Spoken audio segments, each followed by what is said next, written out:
Bonjour à toutes et à tous. Alors, pour ouvrir cette journée, les échanges de cette journée consacrée au traumatisme, j'ai fait le choix finalement non pas de proposer un panorama donc des théorisations psychanalytiques sur le traumatisme, mais de revenir aux sources de cette théorisation en me centrant sur un rappel des apports essentiels de Sándor Ferenczi. Les contributions ferenciennes me paraissent en effet représenter le socle fondateur des théorisations psychanalytiques sur le traumatisme. Aucune usure, de fait, ne paraît entamer la pertinence de la plupart des notions conceptuelles qu'il a pu introduire.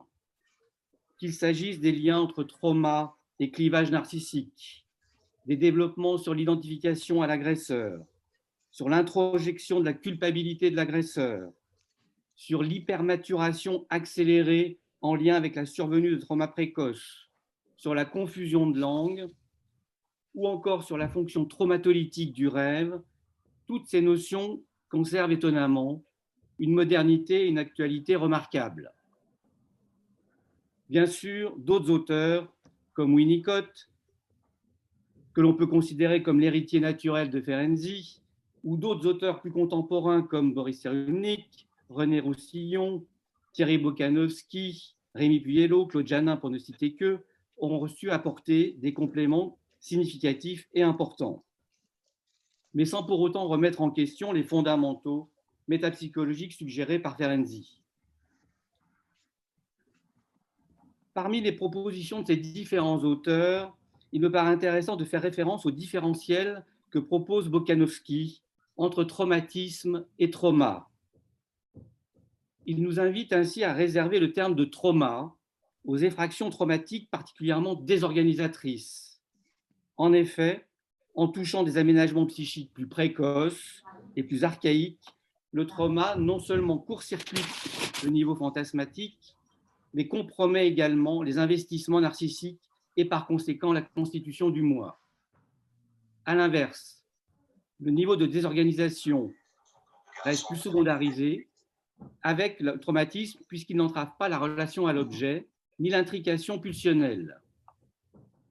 En d'autres termes, dans cette acception, le traumatisme se réfère au traumatisme sexuel de la théorie freudienne de la séduction, celui de l'identification hystérique et qui aboutit à la répétition représentative. Le traumatisme va donc préserver à minima le fonctionnement psychique en s'organisant sur la base de l'arrimage langagier, du refoulement et de l'après-coup. À l'inverse, avec le trauma prédomine un fonctionnement où les tendances négatives tendent à maintenir le traumatisme hors de toute possibilité d'appropriation subjective, faisant vivre ainsi un mode de réaction psychotique transitoire au sujet traumatisé. Le trauma s'apparente dès lors, comme le disait Laplanche, à une épine dans la chair pour devenir une source permanente d'excitation. Face à ce trauma sans fin, le sujet se trouve alors totalement désarmé, démuni. Qui plus est, le trauma ne manquera pas de réveiller des cicatrices traumatiques archi-originaires, c'est-à-dire des traumas précoces inhérents à la néotonie du nourrisson ou au défaut d'accordage avec la mère ou plus largement avec l'environnement. C'est là un postulat ferenzien tout à fait essentiel qui met bien en exergue les liens qui s'établissent de façon systématique entre trauma plus tardif et trauma archi-originaire. Pour prolonger mon propos, et afin de le rendre un peu moins abstrait, j'évoquerai à présent quelques fragments de l'histoire d'une patiente désormais adulte ayant vécu un trauma à la puberté. Les associations de cette patiente m'amèneront de plus à croiser sa problématique avec la thématique d'une série, La Servante écarlate, à laquelle cette même analysante allait faire référence. Ce jour-là, à peine installée, elle allait immédiatement confier sa honte de se présenter avec des joues aussi écarlates, son visage étant, selon elle, marqué de façon très gênante par des érythèmes. Si ces associations l'amènent dans un premier temps à faire le lien avec son adolescence et la présence tenace d'acné, le fil associatif la conduira ensuite à faire allusion à une série, La Servante écarlate, une série conçue à partir donc du roman de Margaret Atwood. La patiente m'explique alors que le visionnage de cette série génère systématiquement chez elle des nuits agitées et des cauchemars. Pour autant, elle ne peut s'empêcher d'enchaîner les épisodes et les saisons. La patiente, comprenant très vite que j'ignore tout du contenu de cette série, commence alors à m'expliquer que le scénario nous place au cœur d'une théocratie puritaine et totalitaire fondée par des fanatiques religieux. Dans cette société répressive et misogyne, la pollution de l'environnement a atteint de telles proportions que le taux de fertilité des femmes s'est totalement effondré. Il est donc décrété par les autorités en place que les rares femmes qui ne sont pas encore stériles seront enrôlées de force et contraintes de devenir servantes et esclaves sexuelles dans les familles infécondes.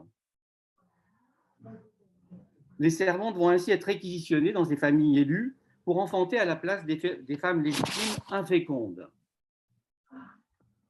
Les servantes devront toutefois vivre totalement effacées et être privées de toute possibilité de séduction, afin de ne pas mettre en péril l'équilibre affectif des couples infertiles.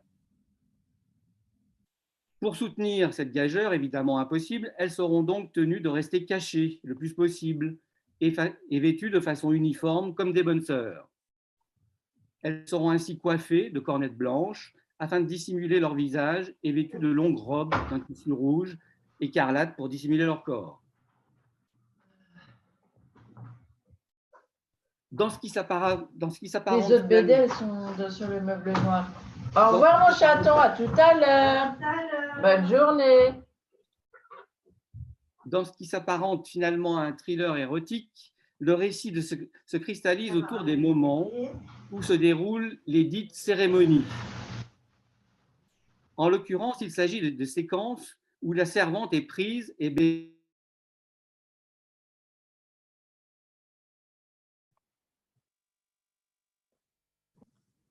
Alors Philippe, nous ne t'entendons plus.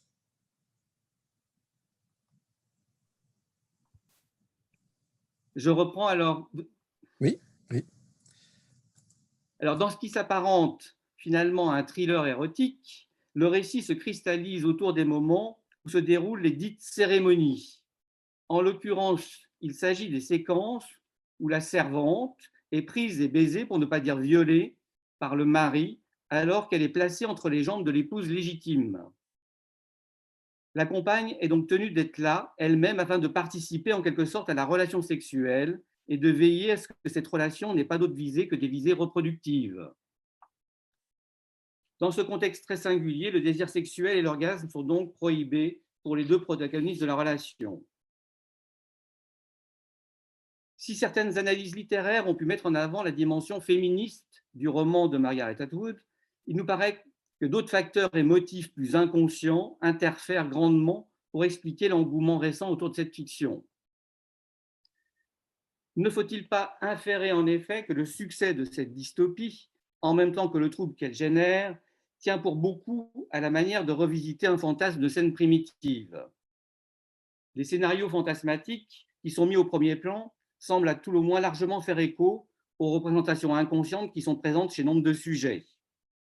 Feraient ainsi irruption sur la scène consciente les ressorts d'une scène primitive extimisée, alors qu'elle était jusque-là dissimulée, où la fille viendrait se placer entre les jambes de sa mère, avec le fantasme de se faire prendre et baiser par le père en lieu et place de la mère.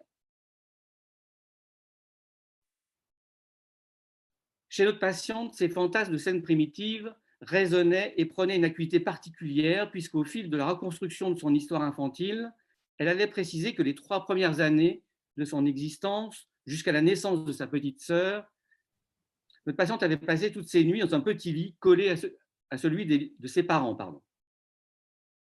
Ne dormant pas la nuit, elle pleurait même pendant des heures tant que sa mère ne lui tenait pas la main. De cette période où elle dormait collée au lit de ses parents, ses proches lui rapportaient qu'elle dormait les yeux grands ouverts, comme si elle était sans cesse à l'affût de ce qui se passait sous les draps, juste à côté d'elle.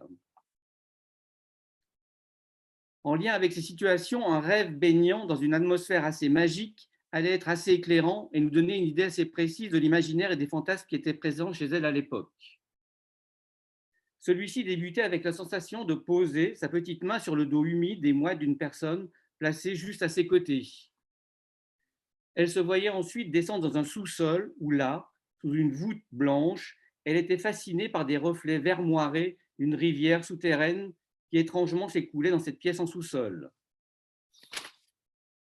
C'était la fascination et la curiosité pour cette rivière magique, enchanteresse, qui était au premier plan. Dans ce décorum, elle pouvait saisir quel bain de jouvence sa mère avait pu connaître en plongeant dans cette rivière aux reflets tellement magiques et attrayants pour en ressortir la peau humide et moite. En lien avec cette sensation tactile, elle était également soudainement envahie par une odeur de transpiration, tout en associant sur un film de Clouzot, qu'elle avait vu récemment, mais dont elle ne parvenait pas à se remémorer le titre. Seul le titre d'un autre film de ce même réalisateur, Les Diaboliques, lui venait à l'esprit. Bien sûr, ce n'était pas le fruit du hasard lorsqu'on songe au scénario de ce film où l'amante et le mari fomentent l'assassinat de l'épouse légitime par des stratagèmes diaboliques. Toutefois, au fil de ces associations, la patiente reconnectait la sueur et peur pour finir par reconstruire le titre de ce film en question, Le salaire de la peur. Dans notre écoute, transparaissait assez vite que ce titre se découpait en salle R de la peur pour qualifier le vécu d'angoisse et de terreur qui s'attachait à ces scènes primitives, autant excitantes que diaboliques. Mais au-delà de cette période de la prime enfance, cette odeur de transpiration allait faire lien avec une autre scène traumatique, vécue à peine pubère lors d'un séjour de vacances avec sa mère dans un hôtel-club. Scène traumatique qui résonnait évidemment avec des scènes traumatiques archi-originaires de la prime enfance. Dans un premier temps, la patiente avait pu glisser incidemment qu'à l'occasion de ce séjour, elle avait été agressée, mais sans en dire plus et en s'efforçant de passer assez vite à autre chose. Et puis, elle avait tout de même fini par utiliser le terme de viol avec un vieux monsieur qui sentait fort la transpiration. Elle-même constatera qu'il lui aura fallu du temps en analyse pour mettre des mots, pour relater ce viol qui n'était jusque-là qu'une sorte de film avec des images dont elle se sentait très à distance. Elle dira aussi qu'elle n'avait conservé que des souvenirs visuels, comme si elle était coupée de tout le reste des éprouvés sensoriels pour maintenir ce clivage et recourir à la dissociation. Seuls quelques flashs de la scène du viol subsistaient, comme si tout était disloqué en lambeaux. Dans ces bribes de souvenirs faisaient retour les images de cet homme présent dans sa chambre de l'hôtel-club où elle séjournait, qui la coiffait devant le miroir dans une atmosphère initialement assez paisible et tranquille.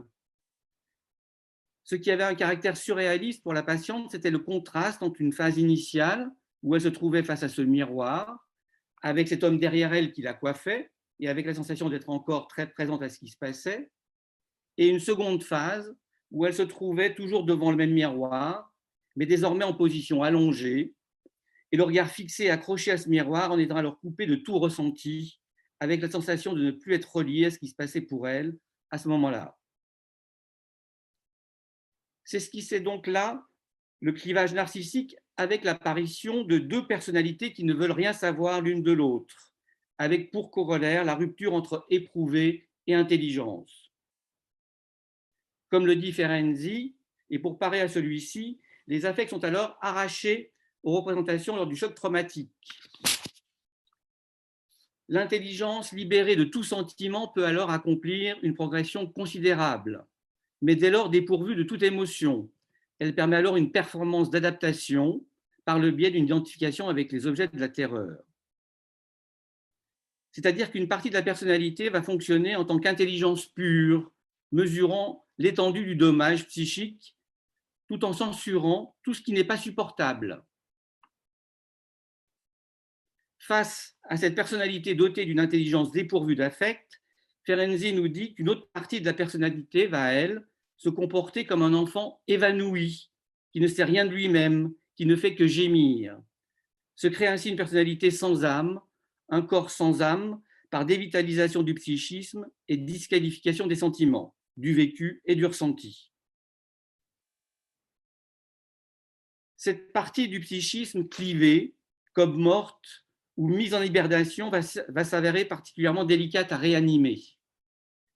Même si, comme le laisse entendre René Roussillon, le clivé tend aussi, tout comme le refoulé, à faire retour.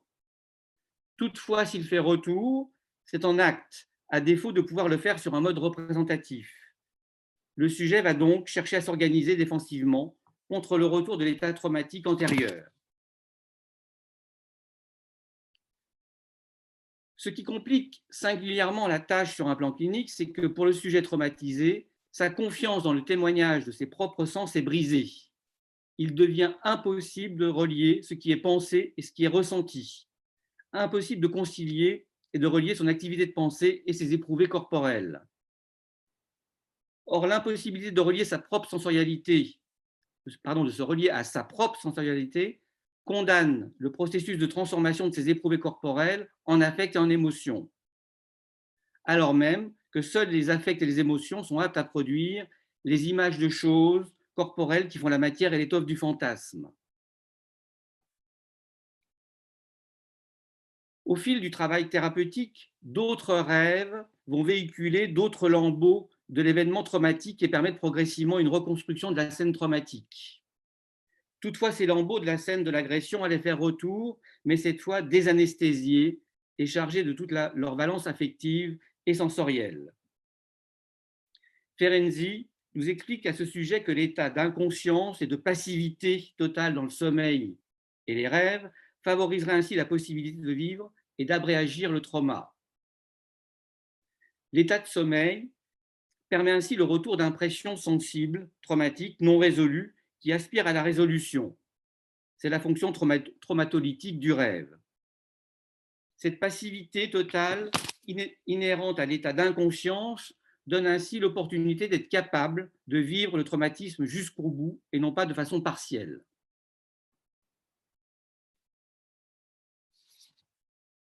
Un rêve débute avec l'apparition d'un visage qui ressemble fortement à celui de Dominique de Villepin. La patiente précise alors que le visage de Dominique de Villepin, plutôt séduisant vu de face, dès lors qu'il est perçu de profil, devient beaucoup plus inquiétant et s'apparente même à celui d'un requin menaçant. C'est alors que dans son rêve, le visage de Dominique de Villepin se transforme progressivement pour laisser la place à un visage blanc. Ce visage blanc se métamorphose encore pour devenir énorme et hideux, la physionomie du personnage en question prenant de plus en plus l'apparence d'un mérou. Ce faciès immonde, visqueux, pâteux s'évertue alors de l'embrasser fougueusement, au point de véritablement l'écraser, l'engloutir, puis de l'aspirer et de la dévorer.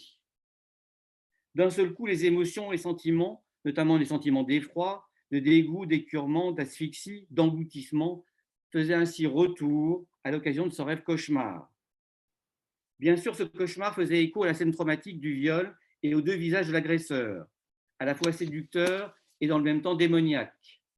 Le cauchemar cristallisant à ce moment où disparaît la facette séduisante pour laisser surgir la face sombre et perverse du même personnage. Ce cauchemar résonnait également avec la dimension transférentielle et l'inquiétude toujours présente que puisse se dévoiler une autre facette de nous-mêmes. Espiègle, la patiente s'amusait ainsi à se questionner à haute voix sur le degré de ressemblance entre moi-même et cet homme politique, peu estimé par elle, mais adulé par sa mère. Mais n'est-il pas de notre rôle d'endosser, via le transfert, les imagos qui ont été investis affectivement sur un mode positif ou négatif par nos patients? Est-ce que je ne risquais pas de me montrer à mon tour aussi défaillant que sa mère avait pu l'être lors de cet épisode traumatique? De fait, la présence du mérou ne manquait pas de traduire la détresse vécue par cette jeune adolescente, se désespérant de l'absence et de l'indifférence de sa mère. « Mère, où es-tu » En effet, la scène de l'agression se déroulait dans une chambre de cet hôtel-club à un moment où la mère elle-même était sous le charme du manager de ce club de vacances qu'elle avait rencontré dans les salons de ce même hôtel. Retrouvant celle-ci après la scène du viol, toujours très occupée et très accaparée par ses entreprises de séduction, la patiente ne parvenait pas à verbaliser quoi que ce soit de ce qui venait de se dérouler. L'attitude maternelle ne pouvait donc que redoubler et amplifier l'expérience de détresse absolue et d'absence de secours caractéristique du trauma vécu lors de l'agression sexuelle. Au demeurant, la patiente ne parviendra jamais à confier quoi que ce soit concernant cet événement à ses parents. Le comble est que dans les années qui suivirent, sa mère ne cessera de façon obsédante d'exprimer ses craintes et ses mises en garde afin qu'il ne puisse jamais arriver un événement de ce type à sa fille.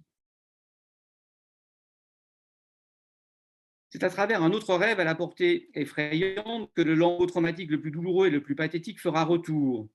Ce cauchemar donnant à voir et à entendre l'horreur du vécu et des sensations expurgées de la scène du viol. Ce cauchemar illustrait également à quel point l'hystérisation primaire, suscitée par l'élaboration analytique, peut générer des résurgences affectives et émotionnelles violentes avant de créer un néo-étayage suffisant pour permettre l'abréaction du trauma. Encore faut-il que ces reviviscences puissent être contenues par la sécurisation induite par un lien transférentiel consolidé. Ferenczi explique que les sentiments positifs du transfert fournissent en quelque sorte, après coup, le contre-investissement qui n'a pas pu se constituer au moment du trauma. Moment douloureux et inquiétant qui représente néanmoins un passage incontournable pour s'extirper de la répétition commémorative du trauma. Pour atténuer la portée subjective de ces traumatismes sans fin, encore faut-il, comme le précise Claude Le Guen, que se produise également une espèce de domestication du trauma grâce à ce qu'il va appeler le reflet traumatique qui s'opère chez l'analyste.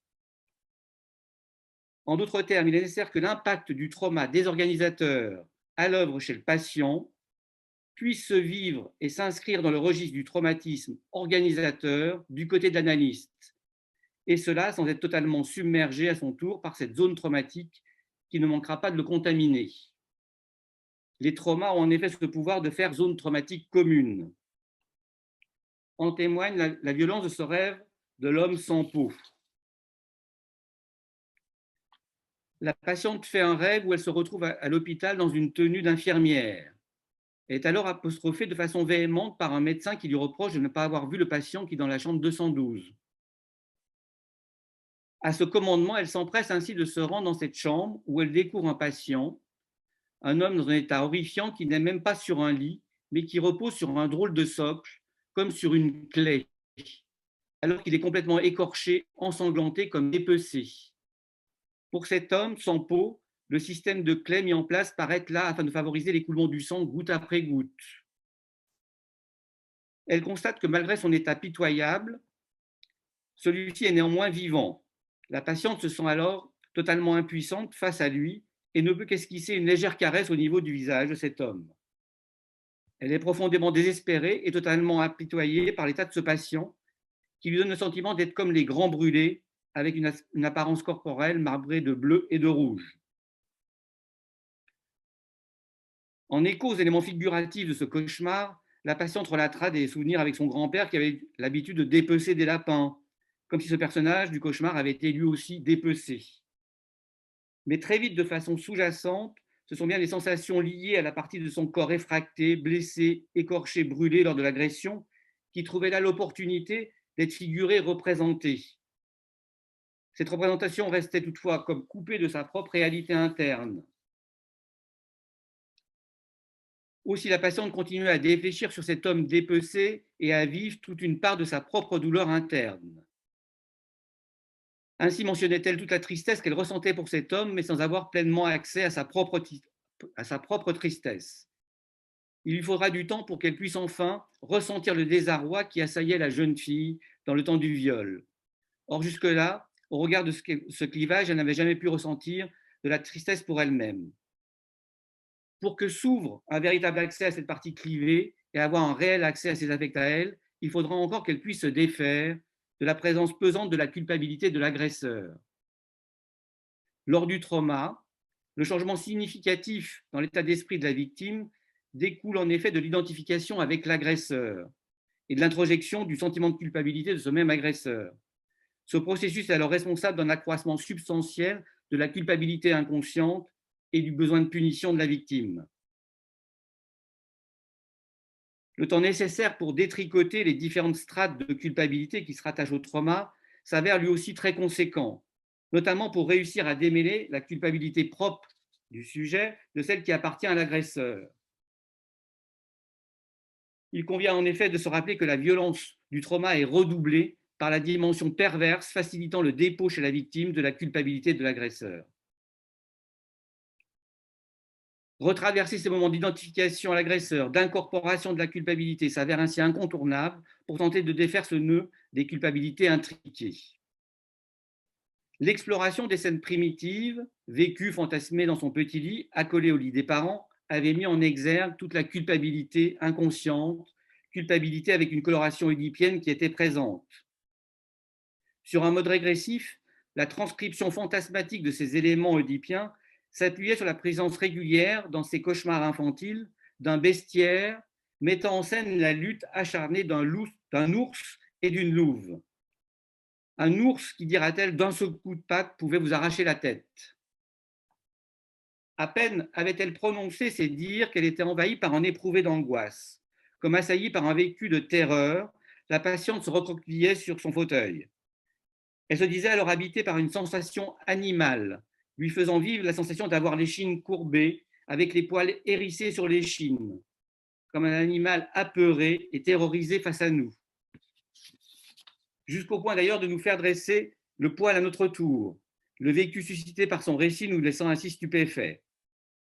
Elle insistait sur cet éprouvé d'avoir tout à coup comme des poils drus hérissés sur le dos, des poils hérissés de façon sauvage comme un animal, comme une louve prête à bondir pour se défendre contre la dangerosité de cet ours menaçant.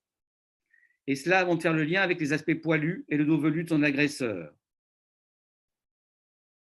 Un trouble me gagnait également jusqu'à en avoir la chair de poule, puisqu'il était assez flagrant qu'à ce moment précis, je ne parvenais plus à identifier à quelle personne pouvaient appartenir ces poils ou ces échines poilues. La confusion atteignait ici une forme de paroxysme, tout comme elle avait dû exister dans le temps de l'identification à l'agresseur, celle-ci intervenant comme ultime modalité de survie psychique. À la suite de cet épisode, je me demandais aussi s'il ne fallait pas retenir comme principal enseignement que le trauma prend toute son ampleur désintégrative du fait même qu'il fasse ressurgir chez la victime toute la part animale, totalement bestiale qui est en nous, expression d'une pulsionnalité brute et sauvage, avec la sensation que l'irruption de celle-ci risquerait, si elle se produisait, de détruire entièrement la parcelle d'humanité qui nous habite. Pour conclure, c'est en faisant retour au fil des séances que ces éprouvés traumatiques, insoutenables d'abord égrenés de façon parcellaire, vont progressivement être tissés pour reconstruire la scène traumatique dans son ensemble, tout en la reliant à d'autres épisodes traumatiques qui avaient pu ponctuer l'histoire de la patiente. Ce travail d'historicisation va ainsi permettre de réinscrire progressivement les événements traumatiques, restés longtemps fragmentés, gelés, anesthésiés dans la temporalité subjective de notre patiente. Pour y parvenir, il convenait d'autre côté d'être particulièrement attentif aux résurgences progressives des éléments sensibles ou sensoriels, dès lors que ceux-ci peuvent se reconcaténer simultanément avec l'intellect et avec les éprouvés traumatiques. C'est ce qui a pu se produire avec notre patiente lorsqu'elle a pu évoquer la sensation de transpiration liée à ce sale air de la peur et à son agresseur, ou les sensations de poils hérissés jusqu'à nous faire dresser le poil, ou nous donner la chair de poule, ou encore la sensation de moiteur de la peau en lien avec les scènes primitives et traumatiques, et même l'éprouver d'un faciès visqueux se collant à elle et visant à l'engloutir. Ces éprouvés ont alors pu de nouveau se tisser avec des représentations et des signifiants de façon à atténuer les effets anesthésiants du clivage narcissique. De cette manière, il devient possible d'amender et de transformer ce qui s'apparente fréquemment à une tonalité froide, assertive et quasi souriante du récit des événements traumatiques. Pensons ici au style d'écriture remarquable et en même temps implacable et hallucinant par sa sécheresse d'une auteure comme Christine Angot dans son ouvrage Une semaine de vacances.